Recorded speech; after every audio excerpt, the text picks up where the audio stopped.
Joining us now to discuss the implications of that crackdown is Shikha Sharma of Axis Bank, Keki Mistry of HDFC. Also back with us, Gita Gopinath and Kunal Bahl. Shikha, let me come to you. How hydrated are the various ATM machines and branches of Axis Bank, for instance? Tomorrow when the bank opens, will you have new currency in all your branches?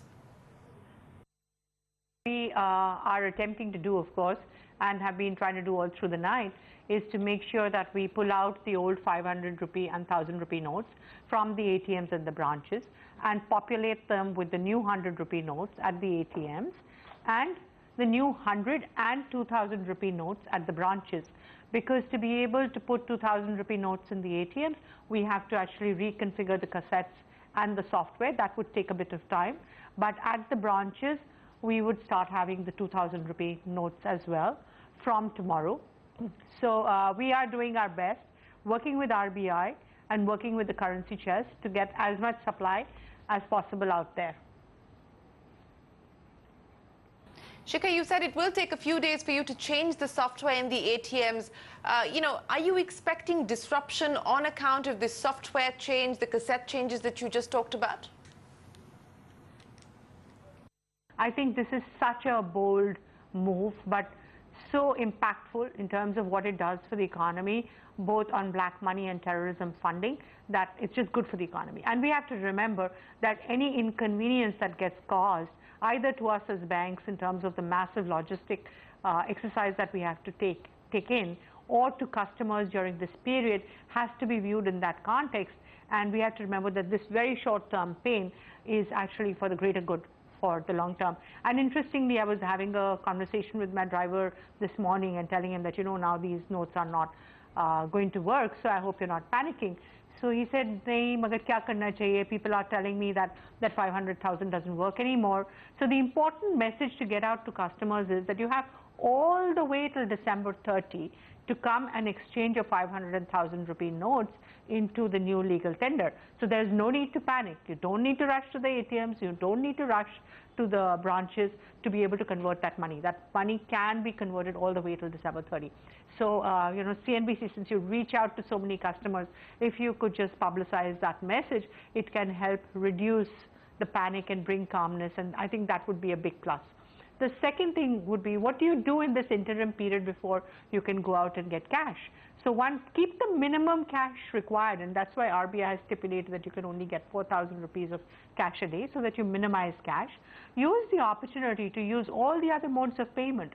Wherever you can use your card at the POS machine, use your card.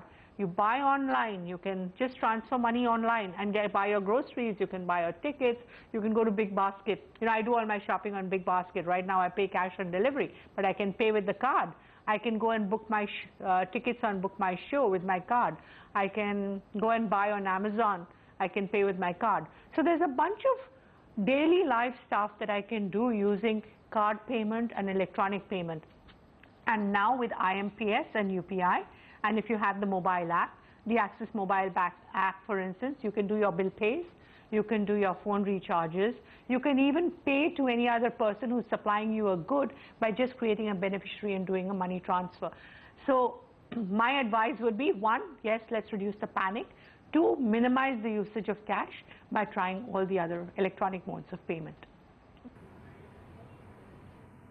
Well, we now know that Shikha Sharma shops on Big Basket and Amazon and also books her tickets on Book My Show. But Mr. Mistry, let me come to you.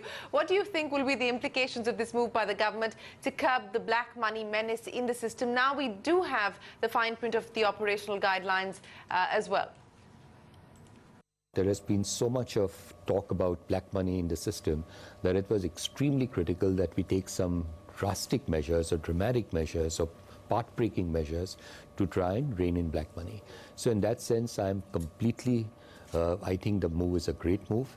It will bring in huge long to medium-term benefits for the country as a whole, for the economy as a whole. I'm told that there is something like 15 lakh crores of notes which are in circulation of 500 rupees and 1000 rupees. And if you assume that even 1/3 of that does not get cancelled or does not go back into the banking system, then we are looking at a very sizable amount of money of 5 to 6, maybe 5 to 7 lakh crores of rupees, where the notes will just get cancelled. If those notes gets cancelled, my sense is that the liability of the Reserve Bank also comes down. This issue of notes would be reflected as a liability in the books of the RBI. It has an impact on the markets. It will have an impact on the deficit. So I think it's a great move. Also, black money being stashed around in the system has been creating inflationary pressures. Those inflationary pressures will go away. So medium term, long term, it brings in huge benefit. In the short term, there might be some degree of inconveniencing that people may have, but I think that is a very, very small price to pay for such a huge benefit that we will get in the medium to long term. Okay, Geeta, we were talking about the US elections, but now let me ask you about how you read the Modi government's decision to demonetize the 500 and 1,000 rupee note from last midnight. Pretty much unequivocal support coming in for the move, saying that it is transformational in the medium to long term, perhaps disruptive in the short term. So this is a big move, and the principle of it is sound, in the sense of the principle of getting rid of higher denomination notes, to get rid of black money, to get rid of corruption, to bring more savings into the financial system. I mean, all of this makes sense to me. The parts that seem more kind of disturbing to me are the following. One is that I don't understand the statement about bringing in an even higher denomination note, which is a 1,000 rupee note in the future, because that kind of undoes the statement. Now, they might have some control over the amount that they're going to issue of it, but still, it defeats the purpose of getting rid of one high denomination note and bringing in an even higher denomination note.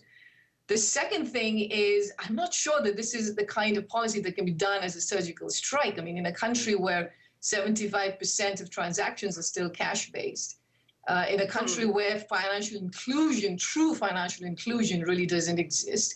I mean, people do not use bank accounts in the way that you would do in a developed world.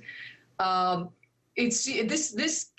have to view this as a very significant transaction tax, a very significant tightening of liquidity in the economy, while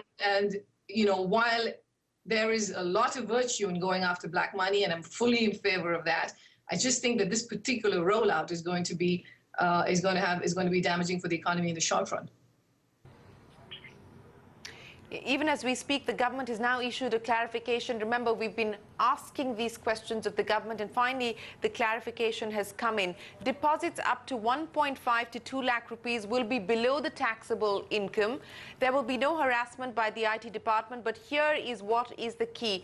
The tax amount plus a penalty of 200% of the tax payable would be levied. If deposits above 10 lakh rupees are submitted, they will be treated as the case of tax evasion, and tax amount plus a penalty of 200% of the tax payable would be levied. So this is, as the government and the finance minister today said very clearly, this is not an immunity scheme of any kind. The tax amount plus a penalty of 200% of the tax payable would be levied, and deposits above 10 lakh rupees will be treated as a case of tax evasion. So if you're depositing between 1.5 lakhs to 2 lakh rupees, that will be below the taxable income, so pretty much no questions asked and no tax levied. But if you deposit above 10 lakh rupees, it will be treated as a case of tax evasion, and the tax amount plus a penalty of 200% of the tax payable will be levied. The government will also get the report of all cash deposits above 2.5 lakh rupees that are made during November 10th to the 30th of December. The IT department will then match this with IT returns filed by depositors, and suitable action will be taken if there is a case of tax evasion. So if this is undeclared income, if it doesn't corroborate with other details that you have so far submitted, then this will be something that the income tax department will go after. These were the questions that we were seeking clarifications from the government, and now the fine print is in. We'll get more reactions on that, but very quickly let me bring Kunal Bahl in, because India, Kunal, predominantly a cash-oriented economy. I understand that a lot of e-commerce players have decided to stop cash on delivery orders, at least for the next few days. Take us through what you're planning. Look, I don't, pressure is not the right word. I think consumers will not suddenly stop buying things. Consumers are buying things today because they need them. They're not just buying them and keeping them in their homes or offices. So if we assume that consumers are going to continue wanting to buy things, buy products, it is very, very clear to me that a lot of this cash on delivery would shift to digital payments. And hence, in this context, companies that are helping make payments cashless, like FreeCharge, will benefit tremendously. Because obviously it's so much more convenient to pay with FreeCharge than it is to pay with, let's say, a credit card or net banking, etc. So I see it as a very positive move. Also, cash on delivery obviously has had issues with returns, etc. in the past. And I think this will set a new industry standard, which will also help to improve economics of the industry.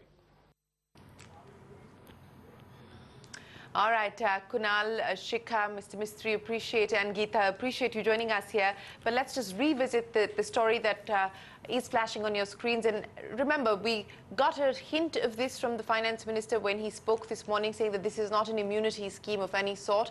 And these were the questions that we were asking last night. What will happen? What will the tax consequences be? What will the tax implications be? And the government is now clarifying categorically, and it's a pretty stiff penalty that the government is talking about. A penalty of 200% will be levied on unexplained income. So the Income Tax Department is going to get down to getting a check of all the cash deposits that have been made above 2.5 lakh rupees between the 10th of November to the 30th of December. Also, deposits above 10 lakh rupees will be treated as a case of tax evasion.